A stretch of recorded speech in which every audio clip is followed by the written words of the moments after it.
ಅವರು B J ಪಿಯವ್ರು ಏನಾದರೂ ಮಾಡಲಿ, ಇಬ್ಬರು ಅಣ್ಣ ತಮ್ಮಂದಿರಿರ್ತಾರೆ. ನನ್ನ ಹತ್ರ 10 ರೂಪಾಯಿ ಇದೆ, ಓಕೆ. ಪಕ್ಕದ ಮನೆ ಹುಡುಗನಿಗೆ 4 ರೂಪಾಯಿ ಕೊಟ್ಟು ನನ್ನ ಸ್ವಂತ ತಮ್ಮನಿಗೆ 6 ರೂಪಾಯಿ ಕೊಟ್ಟರೆ ತಪ್ಪ? ಇದು ಬಿ ಜೆ ಪಿಯವ್ರು ಅರ್ಥ ಮಾಡ್ಕೋಬೇಕು. ಬಿ ಜೆ ಪಿಯವ್ರು ಮಾಡಿರೋದನ್ನೇ ನಾವು ಮಾಡ್ತಿರೋದು, ನಾವೇನು ಹೊಸದಾಗಿ ಮಾಡಿಲ್ಲ. ಅವ್ರ ಅಧಿಕಾರದಲ್ಲಿದ್ದಾಗ ನಮಗೆ ತಾರತಮ್ಯ ಮಾಡಿಲ್ವಾ? ಮಾಡಿದ್ದಾರೆ. ತಾರತಮ್ಯ ಏನಿಲ್ಲ. ಈಗ 50 ಕೋಟಿ ಲೆಟರ್ ನನಗೂ ಬಂದಿದೆ, 50 ಕೋಟಿ ರೂಪಾಯಿ ಸರ್ಕಾರ ಕೊಟ್ಟಿದೆ, ನನ್ನ ಹತ್ರನೂ ಲೆಟರ್ ಇದೆ, ನನಗೆ 50 ಕೋಟಿ ಕೊಟ್ಟಿದ್ದಾರೆ ಅಲ್ವಾ?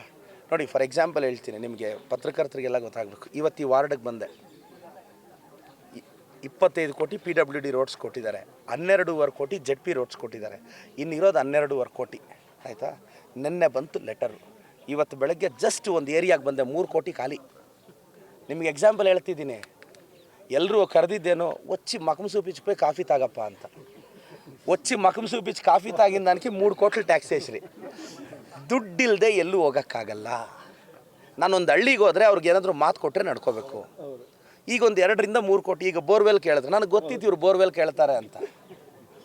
ನಾನು ಪ್ರಿಪೇರ್ ಆಗೇ ಬಂದಿದ್ದೆ. ನನಗೆ ಗೊತ್ತು ಇವ್ರು ಈ ರಸ್ತೆ ಕೇಳ್ತಾರೆ ಅಂತ. ಅದಕ್ಕೆ 80 ಲಕ್ಷ ಆಗುತ್ತೆ ಅನ್ನೋದು ನನಗೆ ಗೊತ್ತು. ನಾನು ಹೋಮ್ವರ್ಕ್ ಮಾಡಿಕೊಂಡೇ ಬರ್ತೀನಿ. ಈ ಒಂದು ವಾರದಿಂದನೇ ನಮ್ಮ ಸೀನಣ್ಣವ್ರ ಗಮನಕ್ಕೆ ತಂದಾಗ ಈ ಲೇಔಟ್ಗೆ ಹೋದರೆ ಅವ್ರು ಏನು ಕೇಳ್ತಾರೆ, ನಾನು ಮಾತು ಕೊಡೋಕ್ಕಾಗುತ್ತಾ ಅಲ್ವಂತ ವರ್ಕ್ ಮಾಡಿಕೊಂಡೇ ಬಂದೆ. ಬರೀ ಕೈಯಲ್ಲಿ ಬಂದರೆ ಅದಕ್ಕೆ ನಾನು ಅನುದಾನ ಎತ್ಕೊಂಡೇ ಹೋಗ್ತಾ ಇದ್ದೀನಿ. 190 ಹಳ್ಳಿ ಸುತ್ತಿದ್ದೀನಿ, ಈ ವಾರ್ಡ್ ಸುತ್ತಿದ್ದೀನಿ, ಎಲ್ಲ ರೆಡಿ.